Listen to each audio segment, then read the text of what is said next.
Two brothers, one dream, and a treasure that promised everything, but cost them more than they could ever imagine. This is not just a story about gold, this is a story about greed, betrayal, and how even the strongest bond can be broken when the heart chooses money over love. Today, I will tell you a story from the days of the American Gold Rush, a time when people left their homes, their families, and their safety to chase a shining dream. In the mid-1800s, word spread across America and even across the world. There was gold in California. They said the rivers sparkled, the mountains were filled with fortune, and anyone could become rich overnight. But what people did not know was that behind every dream of gold, there was also danger, disappointment, and sometimes tragedy. This story is about two brothers, Samuel and Thomas. They were born into poverty. Their house was small, made of wood and patched roofs that leaked when it rained. Their father had died young, and their mother followed soon after. They had no one in the world except each other.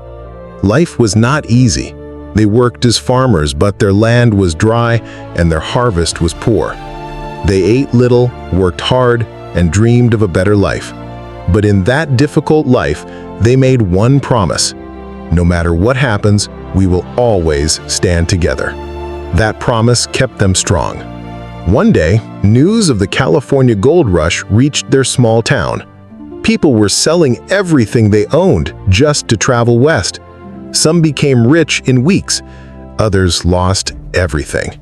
The whole country was talking about gold, and in the hearts of the two brothers, a seed of hope began to grow. Thomas, the younger brother, was full of fire. He dreamed big. "Samuel," he said, "this is our chance. We cannot spend our whole life struggling on this dry land. Gold can change everything. We will never be hungry again. We can have a real home. We can live like kings." Samuel, the older brother, was more cautious. He had seen life's hardships, and he knew that dreams could sometimes be traps. "Thomas," he replied, "gold makes men blind. I've heard stories, men killing each other, friends becoming enemies, families destroyed. I don't trust it." But Thomas did not give up. Night after night, he talked about the gold. He spoke about the new life they could have, the freedom, the comfort, the respect. And slowly, Samuel's resistance softened. He wanted to protect his brother. He wanted to believe in hope. So at last he agreed. The brothers sold what little they had. With a borrowed mule, some pans, shovels, and a small bag of food, they began their long journey west. The road was not easy.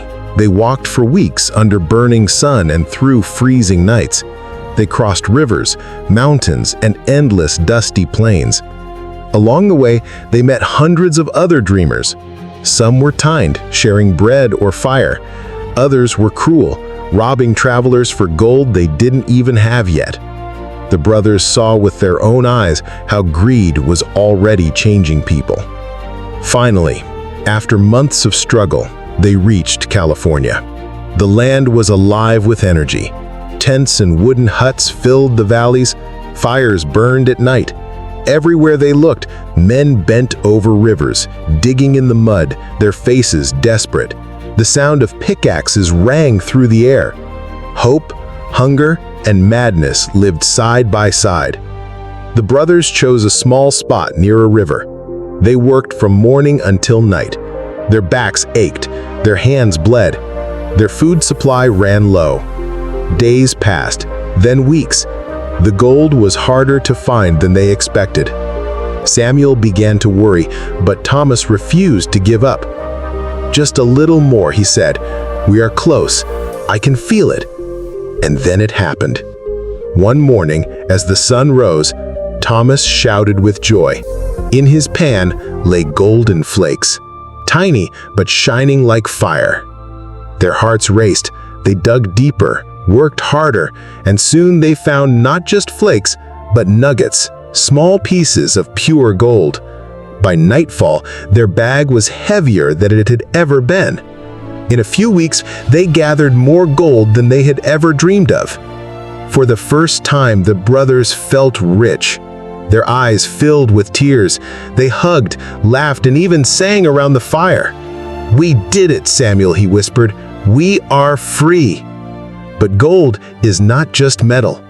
Gold has a power, a dangerous power. And slowly, it began to change Thomas. At first, it was small. He counted the gold again and again at night, his eyes shining strangely. He no longer spoke of going home. He only spoke of finding more, digging deeper, becoming richer. Samuel noticed the change.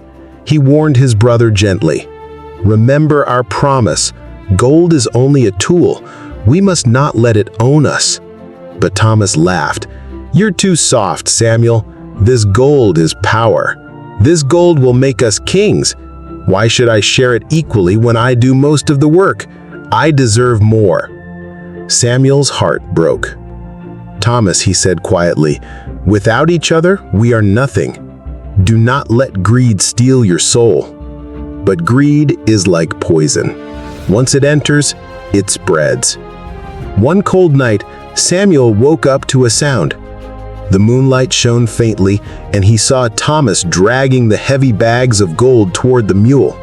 His brother, his blood, was stealing everything they had worked for. Samuel's voice cracked as he called out, "Thomas, what are you doing?" Thomas froze, his face twisted with guilt, fear, and greed. I can't share anymore. I won't." Samuel stepped forward. "Thomas, listen to me. Don't do this. We are brothers. No gold is worth this." But Thomas's eyes burned. "You don't understand. With this, I can be more than a poor farmer. I can be everything I ever wanted." The brothers fought under the pale moonlight. Samuel begged. Thomas resisted. The struggle was fierce. And then, in the heat of the moment, Thomas swung a shovel. It struck Samuel, who fell to the ground, bleeding and weak. The silence that followed was heavy and cold. Thomas looked down on his brother, the one who had raised him, loved him, and protected him. His heart shook with fear. But instead of turning back, instead of saving his soul, he chose the gold. He loaded the mule and disappeared into the night. Samuel lay broken, but not dead. Days later, other miners found him, weak and barely breathing. They cared for him. His body healed, but his heart carried a wound that would never heal. The wound of betrayal. And Thomas? No one truly knows. Some say bandits stole his gold and left him to die. Others say he tried to cross a river and drowned, the weight of the gold dragging him to the bottom.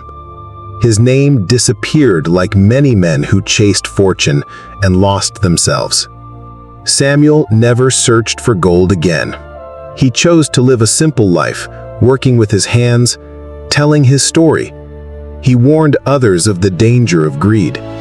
He said, "Gold can buy food, but it cannot buy love. Gold can buy comfort, but it cannot buy trust. If you let greed into your heart, you will lose everything that truly matters." And so, my friend, the story of the gold rush teaches us a truth that will never grow old. Money and treasure may look powerful, but without love, without trust, without loyalty, they are nothing but dust. Guard your heart more than you guard your gold. Because when your last day comes, it is not the gold you carry that will matter. It is the people who walk beside you. If this story touched you, share it with someone who values money more than love. And for more timeless lessons, don't forget to subscribe to Life Lessons Library.